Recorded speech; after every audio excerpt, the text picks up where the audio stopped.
Tai tu, pavyzdžiui, va čia yra stačiakampis greta sienis, čia yra pavyzdys. Tai aš tau nesupranti, pavyzdžiui, kaip apskaičiuot tūrio stačiakampių greta sienio? Tai čia aš galiu tau paaiškinti. Nu va čia bandau nupiešti.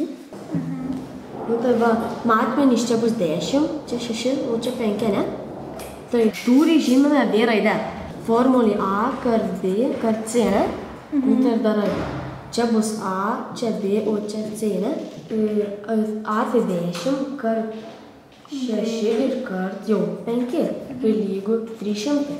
Nu va, išmokai. Tik tiek? Tik. Tai gerai, supratau. Išmokai? Jo. Nu tai va, dar pasispręsime ir viskas bus gerai. Gerai, tai iki.